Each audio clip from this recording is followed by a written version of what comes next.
नमस्कार, मैं हूं वंदना त्यागी और आप देख रहे हैं न्यूज़ 18 राजस्थान का डिजिटल चैनल।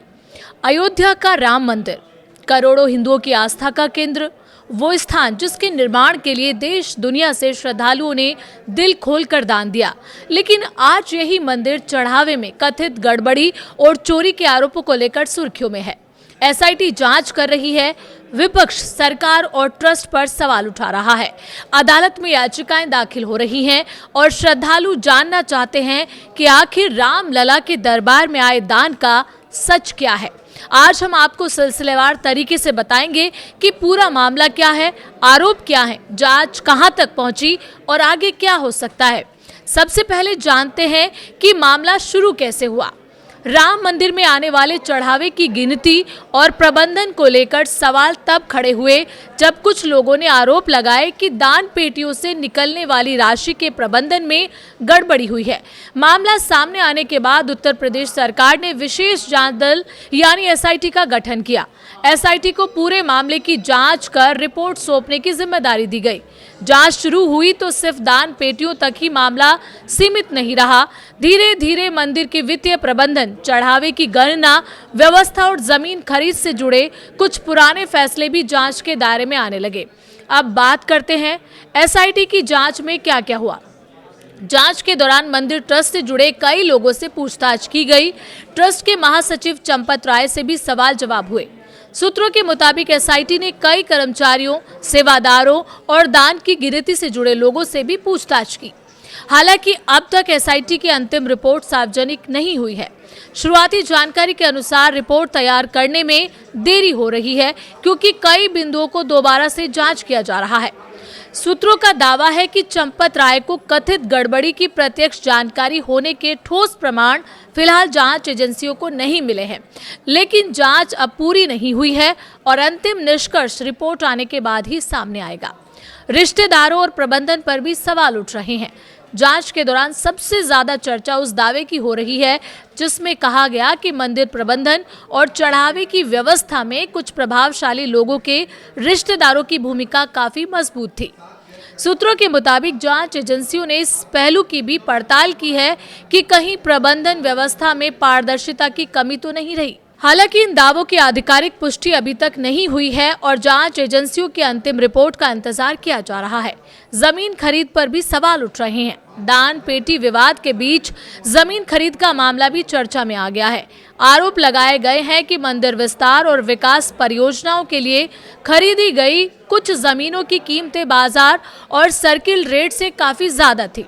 सूत्रों के मुताबिक एसआईटी ने जमीन खरीद से जुड़े कई दस्तावेज अपने कब्जे में लिए हैं और उनकी जांच की जा रही है। ये भी आरोप लगाए गए हैं कि कुछ जमीनों की खरीद फरोख्त में अनियमितताएं हुई। हालांकि इन आरोपों की अब भी आधिकारिक पुष्टि नहीं हुई है। विपक्ष ने क्यों मोर्चा खोला हुआ है? जैसे जैसे जांच आगे बढ़ रही है वैसे वैसे राजनीतिक बयानबाजी भी तेज हो गई है। समाजवादी पार्टी के अध्यक्ष अखिलेश यादव ने सवाल उठाते हुए कहा कि करोड़ों लोगों की आस्था से जुड़े मामले में पूरी पारदर्शिता जरूरी है। उन्होंने एसआईटी की निष्पक्षता पर भी सवाल खड़े किए। अयोध्या के वरिष्ठ सपा नेता और पूर्व मंत्री पवन पांडे ने भी मांग की है कि जांच सुप्रीम कोर्ट की निगरानी में होनी चाहिए ताकि किसी तरह का संदेह न हो। कांग्रेस सांसद इमरान मसूद ने भी आरोप लगाया कि दान से जुड़ी कई चीजों का साफ रिकॉर्ड सामने नहीं आया है। उन्होंने इसे बेहद गंभीर मामला बताया। उधर शिवसेना सांसद संजय राउत ने भी सरकार पर निशाना साधते हुए कहा कि राम मंदिर से जुड़े विवाद की सच्चाई सामने आनी चाहिए और इस मामले में आरएसएस प्रमुख मोहन भागवत को हस्तक्षेप करना चाहिए। सरकार और बीजेपी जवाब दे रही है। विपक्ष के आरोपों के बीच सरकार ने साफ कहा है कि जांच पूरी होने से पहले किसी निष्कर्ष पर पहुंचना उचित नहीं होगा।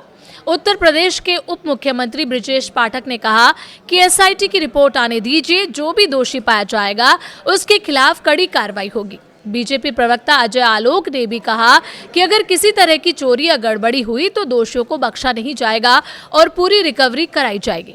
सरकार का कहना है कि एसआईटी का गठन ही इसलिए किया गया है ताकि निष्पक्ष जांच हो सके और सच्चाई सामने आ सके। ये मामला हाईकोर्ट तक भी पहुंच चुका है। इस पूरे विवाद के बीच मामला अदालत तक भी पहुंचा। लखनऊ हाईकोर्ट में एक जनहित याचिका दाखिल की गई, जिसमें मामले की जांच सीबीआई या किसी स्वतंत्र एजेंसी से कराने की मांग की गई। याचिका में ये भी मांग की गई कि मंदिर के चढ़ावे का ऑडिट नियंत्रक एवं महालेखा परीक्षा यानी सीएजी से कराया जाए। हालांकि हाईकोर्ट ने तत्काल सुनवाई से इनकार करते हुए कहा कि अदालत के सामने पहले से कई मामले लंबित हैं और इस याचिका को विशेष प्राथमिकता देने का कोई अधिकार नहीं है। जांच के बीच बड़े बदलाव भी देखने को मिल रहे हैं। विवाद सामने आने के बाद मंदिर प्रशासन ने कई बड़े कदम उठाए हैं। अब दान पेटियों से नकदी निकालने और उसे ले जाने की पूरी प्रक्रिया की वीडियोग्राफी होगी। दान की गिनती करने वाले कर्मचारियों और बैंक टीम को बदला गया है। काउंटिंग रूम में प्रवेश के लिए ड्रेस कोड लागू किया गया है। बिना जेब वाले कपड़ों में ही प्रवेश मिलेगा। कर्मचारियों की स्क्रीनिंग होगी और सीसीटीवी की निगरानी पहले से ज्यादा सख्त की गई है। दान की गणना और रिकॉर्ड रखने की प्रक्रिया को भी अधिक पारदर्शी बनाने की कोशिश की जा रही है। इस बीच धार्मिक आयोजन भी जारी है।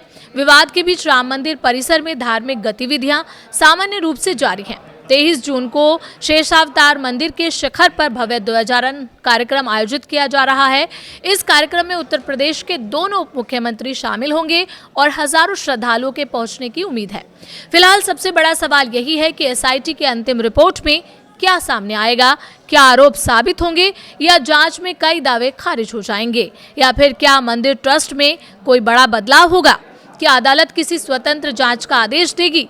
और सबसे महत्वपूर्ण, क्या करोड़ों श्रद्धालुओं के विश्वास से जुड़े इस विवाद का ऐसा समाधान निकलेगा जिससे पारदर्शिता भी बनी रहे और आस्था भी मजबूत हो? इन सभी सवालों के जवाब अब एसआईटी की अंतिम रिपोर्ट और आगे की कानूनी प्रक्रिया पर निर्भर करेंगे।